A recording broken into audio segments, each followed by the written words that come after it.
Vou bater um papo com o deputado Jamil Asfuri, recém-empossado presidente da direção regional do Democratas aqui no Acre. O deputado nos fala da importância de encabeçar o partido no ano de eleições. Como é que o Democratas está se preparando para essas eleições aqui na capital, por exemplo? Realmente vai apresentar o vice de Tião Bocalhon, como já havia sido falado anteriormente? O partido também tem uma indicação nacional de possibilitar um pré-candidato nas capitais, como a direção nacional assim tem preconizado. O que o deputado nos fala a respeito disso tudo, além, é claro, de uma avaliação política do momento? Deputado, muito boa noite. Boa noite. Tudo bem? Tudo bem.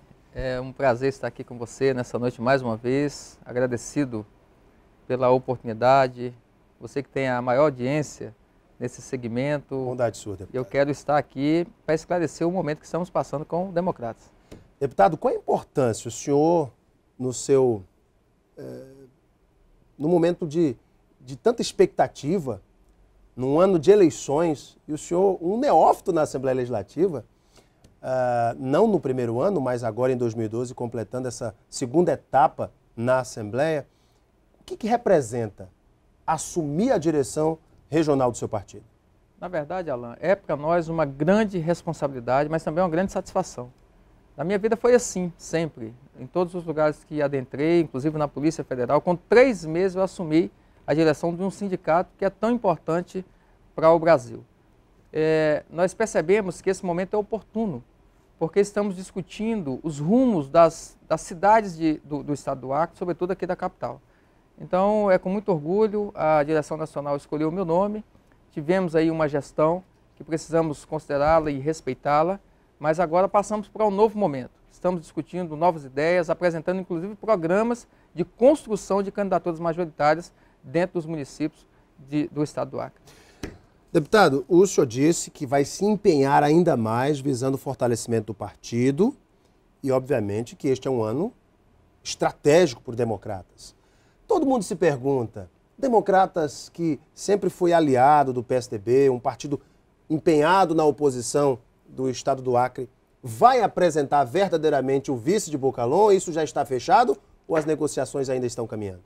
Na verdade, nós estamos trabalhando junto com a oposição não só em nível local, em nível estadual, mas em nível nacional. Democratas têm autoridade para falar sobre oposição ao governo que está instalado.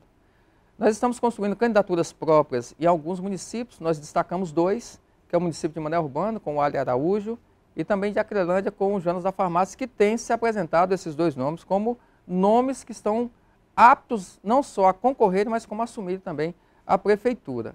Temos também alguns nomes para o Alto Acre, na região de Brasileia, Itaciolândia, Assis Brasil, nós temos também bons nomes, mas acredito que lá nós teremos que fazer uma composição. Aqui na capital, que para nós é o mais importante no sentido do colégio eleitoral, porque à medida que tenhamos a oportunidade de administrar Rio Branco, é na mesma sorte que iremos lutar para conquistar o governo do estado do Acre. Então temos um empenho maior. Eu zelo pela hegemonia. Eu, na verdade, em nome do Democratas, nós entendemos que se tivesse uma candidatura única da oposição seria melhor. Por que falamos isso? Porque pela primeira vez na história, desde o começo dessa gestão pública até agora, pela primeira vez nós temos aí os números em nosso favor. Nós ganhamos aqui as eleições na capital, tivemos a maior votação através da candidatura do Bocalhon, com toda a oposição empenhada, e agora não seria o melhor momento para dividirmos isso. Mas bem, temos que respeitar, existem partidos que são aliados nossos, estão aí também nessa linha de oposição, que nós precisamos respeitar, ainda que o Democratas tenha uma linha diferente. Nós temos uma aliança nacional, é natural uma aliança entre Democratas e PSDB. E nós já viemos apresentando as vices, né, e os apoios necessários desde quando esse projeto não era tão famoso assim. Quando nós tínhamos o começo desse projeto político, nós já acreditávamos nisso, inclusive na prefeitura, nós apresentamos a vice, no governo abrimos mão em nome do PPS, que também é um aliado nosso, e apresentamos a suplência do Senado, abrimos mão de lançar a candidatura ao Senado. E agora é natural que nós tenhamos, né, todo o empenho em apresentar o vice aqui na capital, até porque existe uma imposição nacional para que o partido se desenvolva, nós temos que também lançar nomes, sobretudo nas capitais. E quem seria o nome do Democratas a ser apresentado ao PSDB para compor a chapa? Na verdade, nós temos nomes, temos pessoas conhecidas lá. É difícil para nós apresentar um nome. Eu creio que nós temos que trabalhar um projeto. Eu até falava que existe determinado momento na política que o vice não é tão importante assim. Hoje, eu acredito que estamos passando por esse momento, né? Existem lideranças muito latentes, mas o que talvez chamaria mais atenção e habilitaria mais o Democratas nesse componente de apresentação da vice seria a questão da lealdade ao projeto, de estarmos desde o começo nesse projeto. Nós temos vários nomes. Me cite alguns. Nós temos o Fernando Lage, que é um empresário conhecido, é primeiro suplente do Senado da República.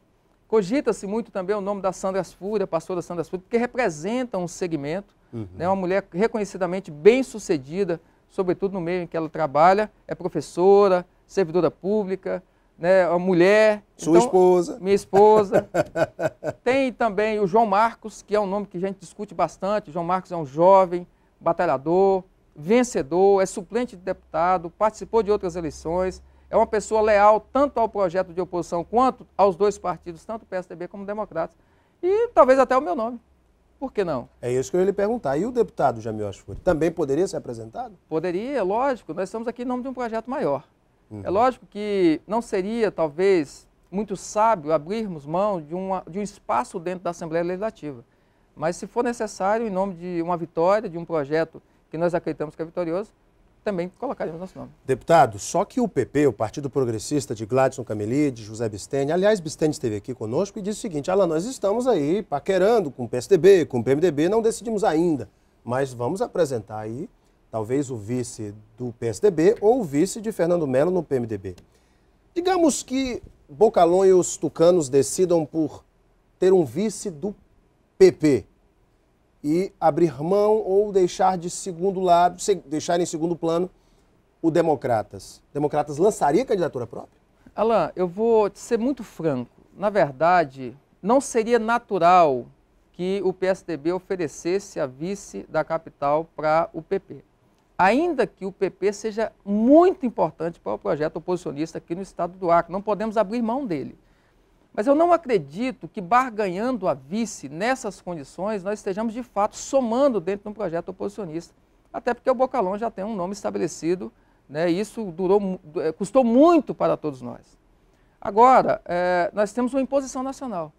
Nós temos que buscar espaço, até porque fomos saqueados recentemente num partido que foi criado e só do nosso partido saíram 15 deputados federais. Nós temos um projeto de reestruturação partidária. Perderam então, governadores, prefeitos, muita gente. E muitos outros. O que conta muito é a bancada federal, porque tudo está em torno disso. Agora, quando você me pergunta se é possível lançar uma candidatura do Democratas, eu digo para você que ainda não discutimos essa tese dentro do partido e nós estamos aqui falando de um partido que está consolidado, que tem militância, que tem pessoas que respondem por ele. E há uma indicação nacional a Lógico, esse favor. Agora nós temos aí duas situações, uma a local e a outra a nacional. Nós temos buscado pessoas para dentro desse projeto Democratas que têm se apaixonado por ele.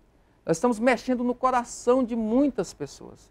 Então, se nós entendermos que houve uma espécie de...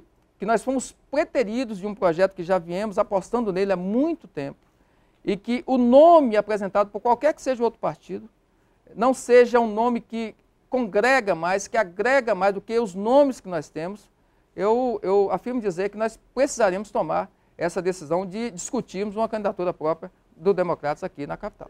Importante, inclusive isso não deixa de ser um recado para os tucanos, hein, minha gente? Presta atenção. Como o senhor avalia esse atual momento da oposição? É possível que Petecão e o PSD, aliás, os democratas não querem ouvir falar de PSD, mas há um bom relacionamento aqui no Acre com o senador Petecão. O senhor acredita que Petecão, como alguns analistas políticos falam por aí, pode transferir votos para Fernando Melo? O senhor acredita nessa tese? Na verdade, o Sérgio Petecão ele é uma liderança que está aí, sabemos disso. Existiu um fenômeno que nos deu uma credencial diante do povo acreano de que é possível governarmos o Estado. Agora, saber que fenômeno foi esse é difícil, porque tínhamos grandes nomes envolvidos nessa campanha, tanto para o Senado como para o majoritário. Nós tivemos o Bocalon, nós tivemos o Márcio Bittar, nós tivemos o Sérgio Petecão, tivemos o Flaviano Melo. Agora, daí emplacar um novo nome dentro dessa estrutura, de uma pessoa, inclusive, que muito recentemente fazia parte do time de lá, ainda que eu tenha um grande respeito por ele, eu não sei se seria algo tão fácil. Os números estão provando que não. A transferência de votos, Alain, para quem entende de política, sabe que é a coisa mais difícil que existe. Transferência de voto é muito difícil, tanto é verdade que a Frente Popular lançou uma segunda candidatura muito forte também para o Senado e não emplacou, porque a transferência não é tão fácil assim. Eu não acredito no poder da transferência. Eu sei que o Sérgio Petecão é uma grande liderança, mas daí transferir os votos que ele teve, eu acho muito difícil, até porque muita gente que votou nele, votou também em nome de um projeto oposicionista. Deputado, a Frente Popular caminha para um racha nunca antes visto desde esse começo de Frente Popular, desde que dominam a política acreana ao longo dos últimos anos. Perpétua Almeida disse aqui recentemente no programa que se a Frente Popular quiser ter um candidato único, que seja ela, e que o PT abra mão. Então, nesse cenário, nós vemos que a Frente Popular deve partir dividida, com o candidato do PT, Marcos Alexandre, e Perpétua Almeida pelo PCdoB. O senhor acha que para a oposição esse cenário é melhor? É um cenário pior? Perpétua é muito forte politicamente para levar a eleição para o segundo turno? Como é que o senhor avalia essa situação? Na verdade, para nós, eu acredito que é muito melhor. É mesmo, deputado? Porque denuncia que eles estão vivendo um momento que para quem está de fora é difícil ver. Nós temos ouvido, e a gente que está lá dentro vê e ouve essas coisas, de que as coisas de fato não estão muito bem, né? Através de uma imposição de um nome que não tem um espólio político preterindo uma pessoa que já tem uma história política dentro do estado do Acre. Eu acredito que nós saímos vencendo nessa batalha. Agora, o que eu não acredito é que isso vai acontecer. O senhor ainda não acredita que Perpétua mantenha a sua pré-candidatura? Eu não acredito, não quero julgar, fazer um pré-julgamento, se isso é um marketing político, se é uma estratégia política, eu não quero fazer esse juízo, mas eu não acredito que eles sairão com duas candidaturas. Até porque a Perpétua representa o mandato de deputada federal, junto com uma bancada de apenas 2 deputados estaduais, e isso não seria suficiente para sustentar um grupo tão grande, né, de camaradas que estão aí espalhados pelas secretarias. Então, para nós seria um cenário favorável, mas volto a dizer para você que eu não acredito que isso vai acontecer. Deputado, como é que o senhor avalia, como policial federal, as greves que pipocaram recentemente na Bahia, no Rio de Janeiro, policiais civis, policiais militares buscando melhoria salarial? O senhor que durante tanto tempo e continua como policial federal, como é que o senhor avalia essa questão da valorização profissional, da questão da lei da responsabilidade fiscal, que tanto se apegam os governadores desses estados para que não concedam os reajustes pedidos? Como é que o senhor avalia também essa questão das greves paralisando a segurança de um estado? Como é que o senhor viu todo esse cenário? Alain, eles estão fazendo a coisa certa da forma errada. E o movimento sindical tem isso. Lamentavelmente, os militares eles já sofreram muito por causa dessa inexperiência sindical, por causa do impedimento legal. Então, a reivindicação é mais do que justa, inclusive, o que é pior na vida do ser humano é a expectativa do direito.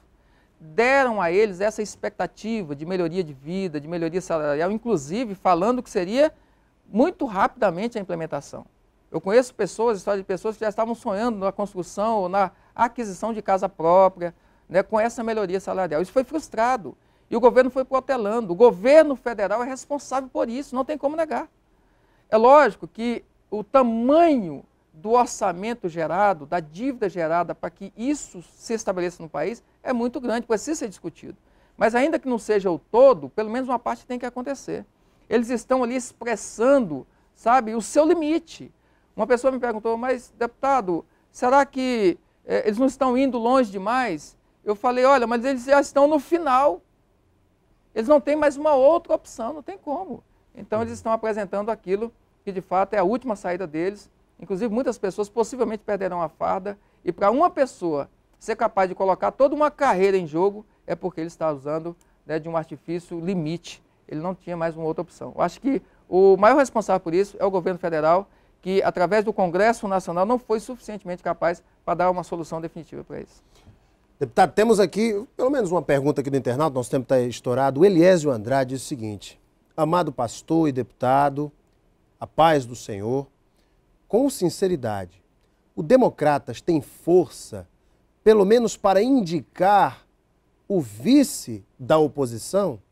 Os velhos caciques não colocaram tudo a perder? Desculpa a sinceridade, deputado, mas essa é a nossa visão de quem está de fora. Eliésio Andrade. Olha, Eliésio, eu quero dizer para você que o deputado estadual mais bem votado na capital chama-se Jamil Asfuri. Somado todos os votos do Democratas na capital, dá mais do que a soma de votos do PP, do PPS e muitos outros partidos de oposição. Então nós estamos credenciados politicamente, numericamente. Quanto ao quadro das pessoas que nós podemos apresentar, também é um quadro qualificado. Então, eu não tenho nenhum problema. Dentro da aliança e da conjuntura nacional de aliança do PSDB e Democratas, somado à votação do Democrata, sobretudo na capital, e somado também aos nomes que o Democrata tem para apresentar, eu não vejo um outro partido tão habilitado quanto o Democratas para apresentar vice. Deputado, muito obrigado pela sua vinda ao programa. Prazer bater o papo com o senhor, viu? É sempre um prazer estar aqui com vocês. Estamos à disposição, mais uma vez agora, não só colocando o mandato à disposição da sociedade, mas também agora um partido que já nasce grande. Daqui a pouquinho nós voltamos para a sequência do nosso Gazeta Entrevista. Fique conosco, hein? Até já.